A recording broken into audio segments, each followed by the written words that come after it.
What are you drinking? The extra whipped cream in there, huh? Yeah. Yummers.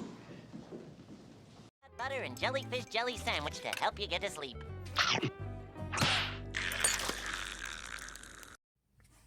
And we're back. Welcome back to Mr.Flamingo Reviews. Woo! Where today I'll be talking about Watchmen.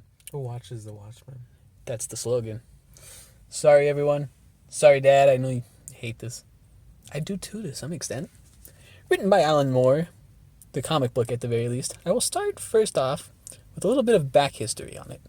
Alan Moore approached DC with a story idea and wanted to use a handful of the charlatan comics characters DC had recently acquired at the time.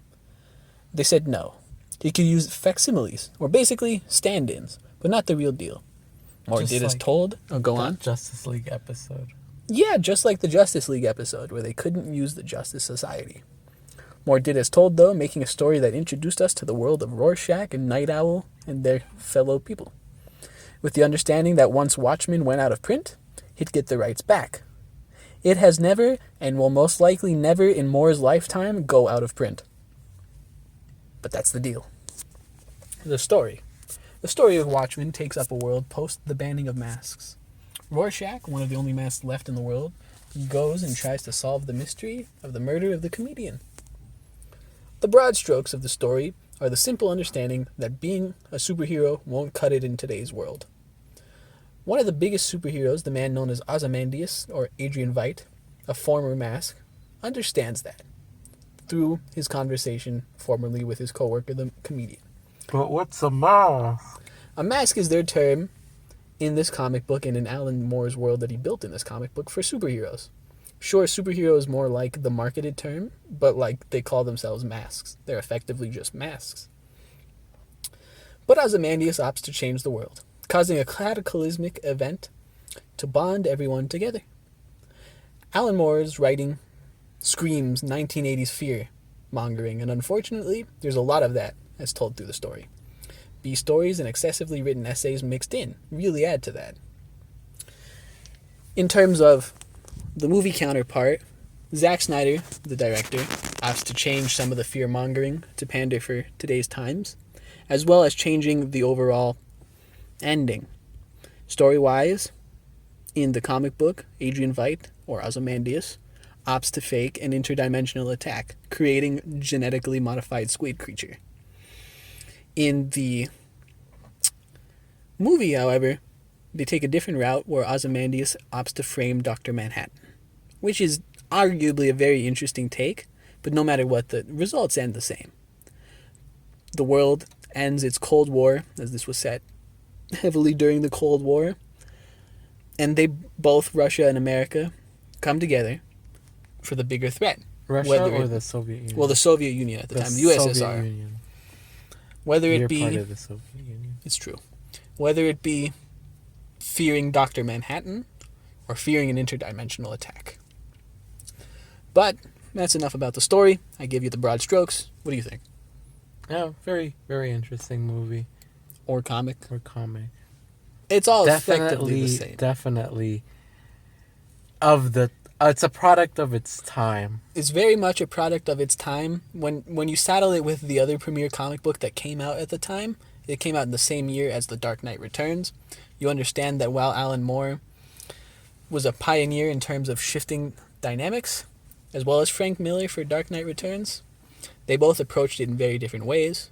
Alan Moore's writing leans into the fact that superheroes existing in the world are horrid and would actually be worse for the world, but he does it in such a fear-mongering way.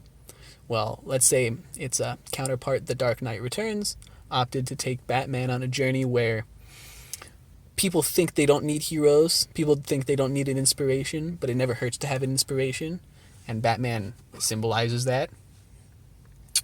But enough of the story-wise. Let's talk about some of the characters. Alan Moore's magnum opus, in my humble opinion, is the character of Dr. Manhattan. The presence of the Superman, so to speak, in this world is seen as a strange and cautiously pessimistic turn of events. That being said, Dr. Manhattan's role in this story as being so far removed from reality is very fun. What Dr. Manhattan represents is, in a strange way, a narrator, but also a very straightforward narrator. He knows what's going on in the past as he's living the past. He knows what's going on in the now as he's living in the now. And he knows what's happening in the future because he's already seen it. He's there.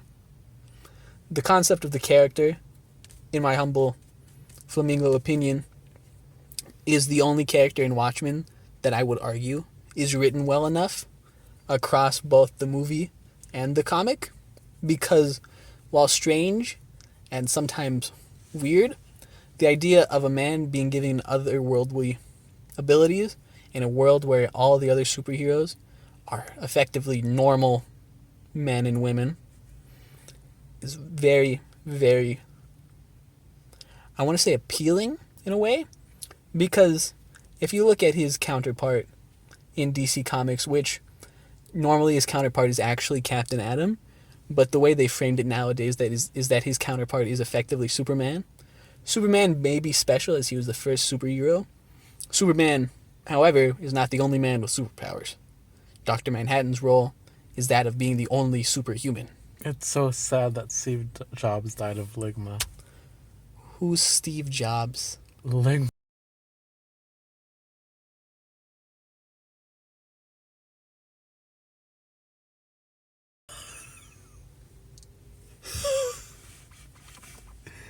That's an awful joke. But I don't know. Things like in the movie when Dr. Manhattan, whose real name was John Osterman, he speaks of John Osterman as removed by the end of the movie, where he says if the attack that destroyed his body did not kill John Osterman, it wasn't going to kill him. It just shows you that he's gone. By the end, he is this ethereal being, and I like that. I think that adds some difference. The rest of the characters are awful. Night Owl, who's basically a Batman or a Blue Beetle, is just a sad man. Where he's just like, I miss the golden days. Which isn't necessarily a bad character, but nobody honestly cares. It sounds like a similar concept to what they did in The Incredibles. Where The Incredibles is effectively this comic book, but very much told in a different. No, it's effectively told in the same way. Really? We outlaw vigilantism because we find it dangerous. Vigilantes try and get back into the game to stop the bad guy. It's Alan Moore's Watchmen for kids, and better. It's more fun.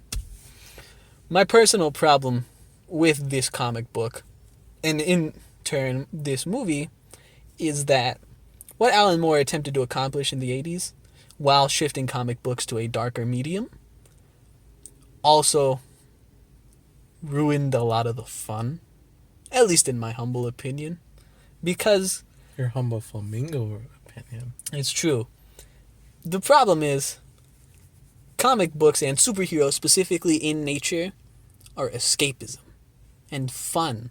You don't turn away from, at the time, the Cold War into comic books about the Cold War. It ruins it.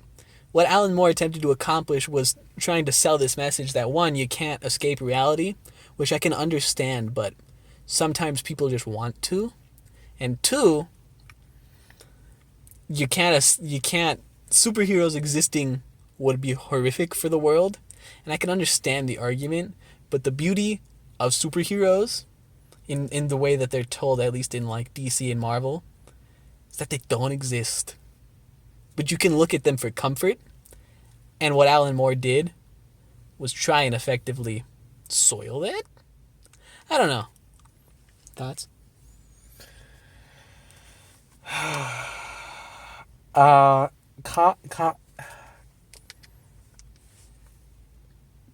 Comics have, for a long time, have had some influence from the real world.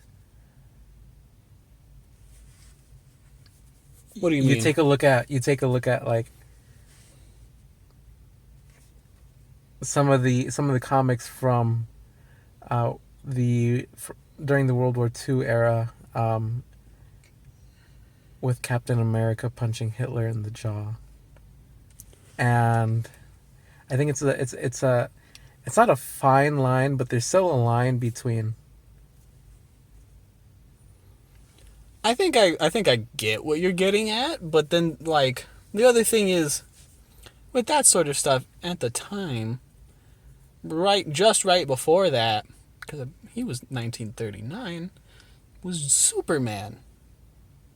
And a lot of the writing is more or less the problem with the concept of Superman, which they attempt to tackle in the DC-generated sequel Doomsday Clock. But one, you can't recapture that kind of mind that Alan Moore has, and two, nobody should.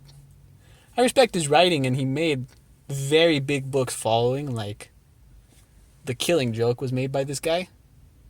You know what The Killing Joke is? Yeah. And he just doesn't have any fun. It is what it is, though. Watchmen... Well, what can I really say? Watchmen is not something I can tell you, hey, go read this, because if you really wanted something dark and gritty, this is basically the pamphlet for that in terms of your comic book storytelling. I did not care for it. Movie or comic book doesn't matter to me. But while Mr. Flamingo reviews can't fully recommend it, if it piques your interest, you should check it out and form your own opinions. Or, alternatively, that is true. If you're into the concept of learning about comic book history, this is it. This is history. This is the turning point for comics. This and The Dark Knight Returns pushed everything into a whole different path. So from personal preference and my love of superheroes, I'm iffy. But if you can form your own opinion, totally allowed. Or if you're just a history interest, this is history that Alan Moore will never get back. Any final words? No. Thanks.